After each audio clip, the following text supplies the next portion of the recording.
आज का लेटर ईसीएसएस की ओर से जारी किया गया है और यह जो लेटर है सेंट्रल ऑर्गेनाइजेशन ईसीएसएस एडजंट जनरल ब्रांच के द्वारा 10 सितंबर 2025 को जारी किया गया। हालांकि यह लेटर ज़्यादा इसका काम जो भी पॉलीक्लिनिक स्टाफ है, पेरेंट पॉलीक्लिनिक है, उनका ही काम है, लेकिन हमें भी इसके बारे में जानकारी होनी चाहिए। तो यहाँ लेटर जो जारी किया गया है सेंट्रल ऑर्गेनाइजेशन ईसीएसएस के द्वारा, इसकी जो कॉपी है, सभी जो कमांड्स हैं ईसीएसएस के उनको भेज दिया गया है। इसका जो सब्जेक्ट है management of 64 KB ECSS faulty card. जो भी फॉल्टी कार्ड हो जाए उसको किस तरह से मैनेज करना, उसका प्रबंधन क्या रहेगा। पॉइंट नंबर 1 है कि the ECSS beneficiaries in few cases after collecting new 64 KB ECSS card have reported that these cards have either printing error or do not function at the polyclinic. To resolve such faulty card, a software solution has been implemented. Details procedure to manage faulty 64 KB ECSS card is given at siding paragraphs. तो यहाँ पर जो card है उसके management के बारे में बताया गया है कि जो भी 64 KB ईसीएसएस कार्ड मिलने के बाद यहाँ पाया गया है कि कई कार्ड सही तरह से काम नहीं करते हैं और इनमें कुछ गड़बड़ियाँ पाई जाती हैं। गड़बड़ियाँ हैं, इनके सॉल्यूशन के लिए क्या करना है उसकी जानकारी यहाँ पर आगे बताई गई है। टाइप ऑफ फॉल्ट, किस तरह से फॉल्ट पाए जाते हैं। सबसे पहले है कि विजुअल फॉल्ट। वंस ये some primary beneficiaries collected a card from station headquarter parent polyclinic, he या she must check whether data printing on card is same as field in software application and approved by record officer और printing is not legible. यानी कि जो card लाभार्थी हैं ESM या primary beneficiaries को card मिलने के बाद वहाँ देखें कि कार्ड पर छापा गया जो डाटा है, जो नाम है, वहाँ सही है या नहीं, जो ऑनलाइन फॉर्म में आपने भरा था।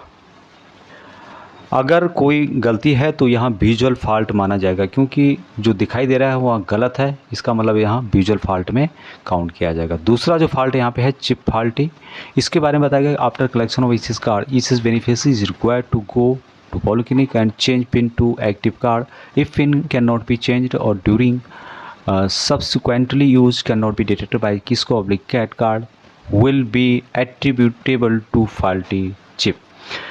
यानी कि कार्ड मिलने के बाद लाभार्थी को पिन बदलकर कार्ड को एक्टिव करना होता है। यदि पिन बदलने में दिक्कत आ रही है या कार्ड कैट मशीन या फिर किसको पर डिटेक्ट नहीं होता है तो इसे चिप फॉल्टी माना जाएगा। अब यहाँ पर एक्शन 8 पेरेंट पॉलीक्लिनिक, यहाँ पर जो पॉलीक्लिनिक है अपना उसको क्या काम करना है, वाईसी पॉलीक्लिनिक है उसको क्या कार्रवाई करनी है उसके बारे में बताया गया है।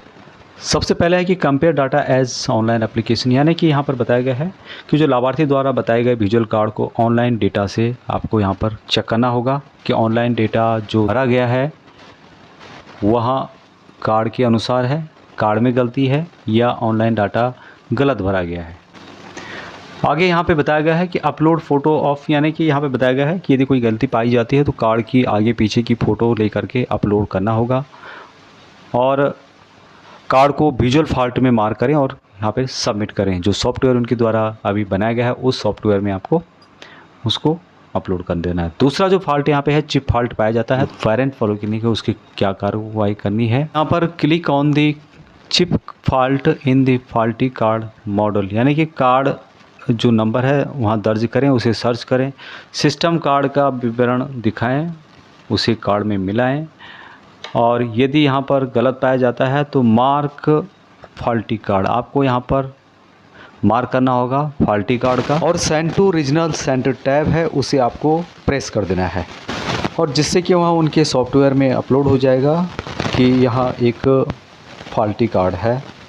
और आगे इसमें बताया गया है कि once card is marked faulty it will be blocked in the system, यानी कि एक बार कार्ड यदि फॉल्टी घोषित हो जाता है, आप उसको मार्क कर जाते हैं तो वहाँ ब्लॉक हो जाएगा और लाभार्थी को अस्थायी पर्ची, टेम्पररी जो स्लिप होती है वहाँ जारी होगी, जिससे कि उसका प्रयोग वहाँ नया जो कार्ड है उसको बनाने के लिए कर सके और साथ में जब तक कार्ड नहीं बन जाता तब तक उस स्लिप का प्रयोग कर सके।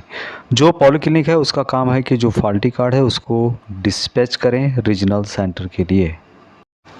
अब यहाँ पर पॉलीक्लिनिक को क्या क्या कार्रवाई करनी होगी। एक्शन 8 रीजनल सेंटर, यानी रीजनल सेंटर को क्या कार्रवाई करनी है।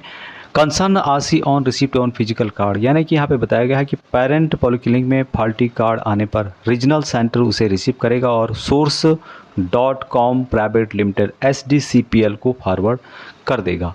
दूसरा क्या, action 8 M/S SDCPL RC and PC, यहाँ पर HDCPL कार्ड की खराबी को ठीक करेगा, जो ये कंपनी है HDPCL, और रीजनल सेंटर को उसे लौटा देगा ठीक करने के बाद। OIC पेरेंट पॉलीक्लिनिक लाभार्थी को सुधारा हुआ कार्ड देगा। आगे से बताया गया है कि जो इससे पहले लेटर है 64 KBS फॉल्टी कार्ड के रिगार्डिंग, उन सभी को ये सुपरसीड करता है। जितने भी पॉलीक्लिनिक हैं वहाँ तक इस इन्फॉर्मेशन को पहुंचाने की बात की गई है, ताकि सभी ECHS बेनिफिशरीज इसके बारे में जागरूक रहें, उनको जानकारी मिल सकें। तो यहाँ पे आप देख रहे होंगे कर्नल डायरेक्टर जो कि स्टेट्स एंड ऑटोमेशन है, MD ECHS, उनके द्वारा साइन किया गया है। तो ये लेटर था, हालांकि इसका जो मेन काम है पॉलीक्लिनिक में जो बैठते हैं स्टाफ, उन्हीं के द्वारा किया जाएगा, लेकिन फिर भी हमें इसके बारे में जानकारी होनी चाहिए। अभी तक इतना ही। जय हिंद।